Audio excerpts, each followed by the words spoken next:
بسم اللہ الرحمن الرحیم۔ السلام علیکم۔ وائس آف رشیا نیوز کے ساتھ میں ہوں ثنا حسین۔ چلتے ہیں خبروں کی جانب۔ CIS کا غیر رسمی اجلاس۔ صدر پوتن کا اقتصادی، ثقافتی اور حفاظتی تعاون پر زور۔ روسی صدر ولادیمیر پوتن نے 22 دسمبر 2025 کو سینٹ پیٹرزبرگ میں غیر رسمی سالانہ ملاقات کے دوران ارمیٹیج میوزیم کا دورہ کیا اور سابقہ سوویت ریاستوں کے سربراہان کے ساتھ گزشتہ سال کے تعاون اور آئندہ کے منصوبوں پر تبادلہ خیال کیا۔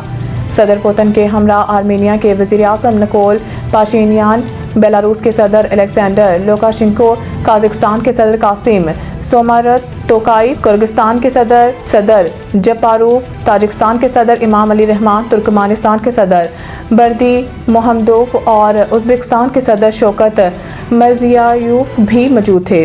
اجلاس میں اقتصادی تعاون، تجارتی حجم اور مالیاتی لین دین کے فروغ پر خاص زور دیا گیا۔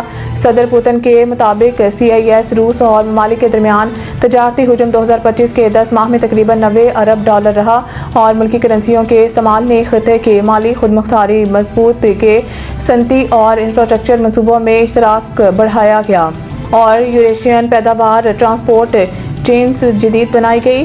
اسی دوران دہشت گردی، انتہا پسندی، منشیات کی اسمگلنگ اور جرائم کے خلاف مشترکہ اقدامات اور آپریشنل تعاون جاری رکھنے پر بھی اتفاق کیا گیا۔ صدر پوتن نے CIS ممالک میں ثقافتی اور تعلیمی تبادلے بڑھانے پر بھی زور دیا تاکہ نوجوان نسل اپنی تاریخ اور عظیم جنگ کی قربانیوں سے آگاہ ہو۔